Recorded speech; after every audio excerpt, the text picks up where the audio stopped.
ارجاء المهرجان نرجع الى ضيفنا ومشاهدينا الاعزاء الفنان والموسيقار صراحه الجميل اليوم اللي شرفنا استاذ غسان عبد القادر زوينه. مرحبا بكم جديد. اهلا استاذ غسان، حياك الله.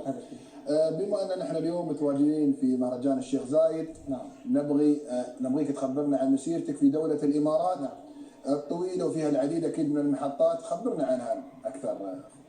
طبعا تعينت في 92 مع وزاره التربيه، وتنقلت ما بين ام القيوين وعجمان، واستقريت في مدينه العين. ما شاء الله. مدينه العين نعرف ان مدينه تراثيه بكافه ما تعني الكلمه، واستفدنا منها من موسيقاها، واستفدنا من ثقافتها. وتعينت في مدارس النموذجيه، فكانت لي منطلق جديد او كبدايه للانطلاق في تلحين اكبر كم من الاناشيد والسماعيات واكبر مقطوعات موسيقيه، وتوسعنا على المجال هذا. وبعدين انتقلنا الى الاغاني التراثيه او الفلكلوريه. جميل. فايضا عملنا مع فرقه شعبيه، وشاركنا بالافراح، كافه الافراح،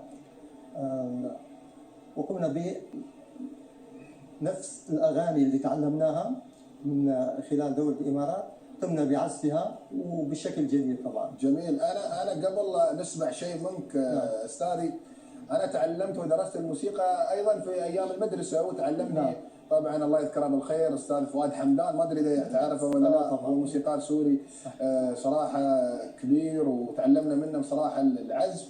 وهذا شيء جميل. وبما ان نحن اليوم بنستمتع معك، شو رايك تسمعنا اول معزوفه على آلة العود؟ تفضل.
الله يدار زايد، الله يرحمه ويغفر له. هذه يعني من الاغاني الجميله اللي جميع كل من يسكن على هذه الارض الطيبه يعشق هذه الاغنيه، حتى في الدول العربيه. نعم صحيح صحيح. نعم الله يدار زايد، كيف محلاها يا ناس حلوه، وقلبي مغرم فيها كأن القمر. يا سلام، يعني فعلا يعني كلمات جميله، يعني والكل يتغنى دائما في هذه الاغنيه اللي نحن لها مكانه كبيره في قلوبنا. صحيح. خبرني عن مشاركاتك السابقه في مهرجان الشيخ زايد، وكيف وجدت تفاعل الجمهور مع مثل هذه الفعاليه؟ طبعا شاركنا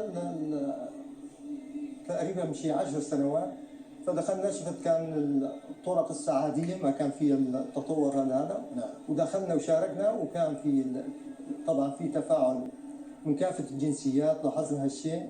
واهم شيء الشيء التراثي يشد اي انسان سواء كان من اي بلد، لان التراث بيتم شيء بسيط وشيء طبيعي، ولذلك كل الناس تتفاعل معه.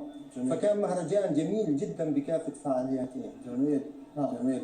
استاذي احنا مستمرين معك على الخير، لكن مشاهدينا الاعزاء فاصل قصير، وبعد اكيد سوف نتواصل، ابقوا معنا.